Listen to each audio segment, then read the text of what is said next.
ಆಸ್ಪತ್ರೆಗಳಲ್ಲಿ city MRI scan ಸೇವೆ ಒದಗಿಸಲು ರಾಜ್ಯ ಸರ್ಕಾರ ಅಗತ್ಯ ಹಣ ಹೊಂದಿದ್ದು, ಈಗಾಗಲೇ ಕೆಲವು ಸ್ಥಳಗಳಲ್ಲಿ ಪರಿಹಾರ ಸಂಸ್ಥೆಗಳಲ್ಲಿ ಸಿಟಿ ಮತ್ತು ಎಂಆರ್ಐ ಸ್ಕ್ಯಾನಿಂಗ್ ಸೇವೆಗಳು ಪುನರಾರಂಭಗೊಂಡಿದೆ ಎಂದು ರಾಷ್ಟ್ರೀಯ ಆರೋಗ್ಯ ಅಭಿಯಾನ ವ್ಯವಸ್ಥಾಪಕ ನಿರ್ದೇಶಕ ಡಾ ಅವಿನಾಶ್ ಮೆನನ್ ರಾಜೇಂದ್ರನ್ ತಿಳಿಸಿದ್ದಾರೆ. ಬಾಕಿ ಉಳಿದಿರುವ ಹಾಗೂ ಪ್ರಸಕ್ತ ವರ್ಷದ ತೆರಿಗೆಯನ್ನು 15 ದಿನದೊಳಗೆ ಶೇಕಡಾ 90ರಷ್ಟು ವಸೂಲಿ ಮಾಡಬೇಕು. ವಸೂಲಿಯಲ್ಲಿ ನಿರೀಕ್ಷಿತ ಪ್ರಗತಿ ಸಾಧಿಸಿದವರ ವಿರುದ್ಧ ಕ್ರಮ ಕೈಗೊಳ್ಳಲಾಗುವುದು ಎಂದು ಜಿಲ್ಲಾ ಪಂಚಾಯಿತಿ ಮುಖ್ಯ ಕಾರ್ಯನಿರ್ವಹಣಾಧಿಕಾರಿ ಎಸ್ ಯುಕೇಶ್ ಕುಮಾರ್ ಎಚ್ಚರಿಕೆ ನೀಡಿದ್ದಾರೆ. ಗಾಜಿ ಭಾವಚಿತ್ರ ಮೆರವಣಿಗೆ ವೇಳೆ ದುಷ್ಕರ್ಮಿಗಳು ಕಲ್ಲು ಚಪ್ಪಲಿ ತೂರಾಟ ನಡೆಸಿರುವ ಘಟನೆ ಬಾಗಲಕೋಟೆಯ ಕಿಲ್ಲಾ ಓಣಿಯಲ್ಲಿ ನಡೆದಿದೆ. ಘಟನೆಯಲ್ಲಿ ಪೊಲೀಸ್ ಸಿಬ್ಬಂದಿ ಸೇರಿ ಓರ್ವ ಸಾರ್ವಜನಿಕರಿಗೆ ಗಾಯವಾಗಿರುವ ಮಾಹಿತಿ ಇದ್ದು, ಕಲ್ಲು ತೂರಾಟ ಹಿನ್ನೆಲೆ ಸ್ಥಳದಲ್ಲಿ ಉದ್ವಿಗ್ನ ವಾತಾವರಣ ನಿರ್ಮಾಣವಾಗಿದೆ.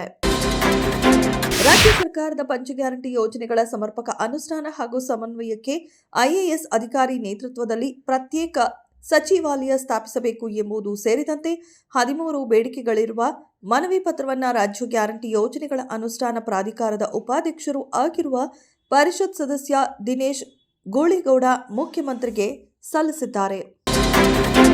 ಬಿಜೆಪಿ ಜೆಡಿಎಸ್ ಮೈತ್ರಿ ವಿಚಾರಕ್ಕೆ ಸಂಬಂಧಪಟ್ಟಂತೆ ಬಹಿರಂಗ ಹೇಳಿಕೆ ನೀಡದಂತೆ ಕಾರ್ಯಕರ್ತರು ಹಾಗೂ ಮುಖಂಡರಿಗೆ ಸೂಚಿಸುವಂತೆ ರಾಜ್ಯ ಬಿಜೆಪಿ ಉಸ್ತುವಾರಿ ರಾಧಾ ಮೋಹನ್ ದಾಸ್ ಅಗರ್ವಾಲ್ ರಾಜ್ಯ ನಾಯಕರಿಗೆ ಸೂಚನೆ ನೀಡಿದ್ದಾರೆ.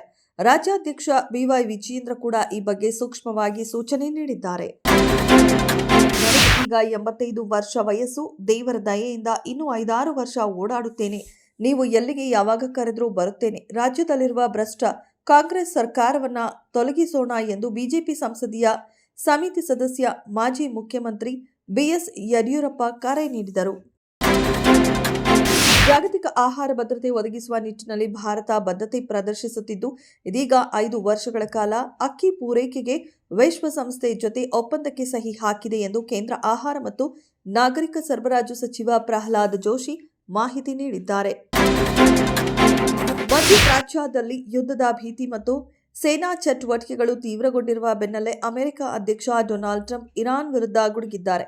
ಇರಾನ್ ತಕ್ಷಣವೇ ಅರ್ಥಪೂರ್ಣವಾದ ಅಣು ಒಪ್ಪಂದಕ್ಕೆ ಒಪ್ಪಿಕೊಳ್ಳಬೇಕು, ಇಲ್ಲದಿದ್ದರೆ ಕೆಟ್ಟ ಪರಿಣಾಮಗಳನ್ನು ಎದುರಿಸಬೇಕಾಗುತ್ತದೆ ಎಂದು ಅವರು ಎಚ್ಚರಿಸಿದ್ದಾರೆ. 2026ರ ಟಿ20 ವಿಶ್ವಕಪ್ನಲ್ಲಿ ಜಿಂಬಾಬ್ವೆ ತಂಡದ ಅಶ್ವಮೇಧ ಕುದುರೆ ಮುನ್ನುಗ್ಗುತ್ತಿದೆ. ಬಲಿಷ್ಠ ಆಸ್ಟ್ರೇಲಿಯಾವನ್ನ ಮಣಿಸಿ ಈಗಾಗಲೇ ಸೂಪರ್ 8 ಹಂತಕ್ಕೆ ಲಗ್ಗೆ ಇಟ್ಟಿದೆ ಜಿಂಬಾಬ್ವೆ. ಈಗ ಗುಂಪು ಹಂತದ ತನ್ನ ಅಂತಿಮ ಪಂದ್ಯದಲ್ಲಿ ಆತಿಥೇಯ ಶ್ರೀಲಂಕಾ ತಂಡಕ್ಕೂ ಮಣ್ಣು ಮುಕ್ಕಿಸಿದೆ. ಈ ಐತಿಹಾಸಿಕ ಗೆಲುವಿನೊಂದಿಗೆ ಜಿಂಬಾಬ್ವೆ ಬಿ ಗುಂಪಿನಲ್ಲಿ ಅಗ್ರಸ್ಥಾನಕ್ಕೇರಿ ಇತಿಹಾಸ ನಿರ್ಮಿಸಿದೆ. 2023ರಲ್ಲಿ ಬಿಡುಗಡೆಯಾಗಿ ಭಾರೀ ವಿವಾದಕ್ಕೆ ಕಾರಣವಾಗಿದ್ದ ದಿ ಕೇರಳ ಸ್ಟೋರಿ ಚಿತ್ರದ ಸೀಕ್ವಲ್ ಇದೀಗ ಮತ್ತೆ ಚರ್ಚೆಗೆ ಗ್ರಾಸವಾಗಿದೆ. ದಿ ಕೇರಳ ಸ್ಟೋರಿ 2 ಬಿಡುಗಡೆಗೂ ಮುನ್ನವೇ ಪರವಿರೋಧದ ವಾದ ಪ್ರತಿವಾದಗಳು ಜೋರಾಗಿದ್ದು, ಕೇರಳ ಮುಖ್ಯಮಂತ್ರಿ ಪಿಣರಾಯಿ ವಿಜಯನ್ ಈ ಕುರಿತು ಗಂಭೀರ ಎಚ್ಚರಿಕೆ ನೀಡಿದ್ದಾರೆ.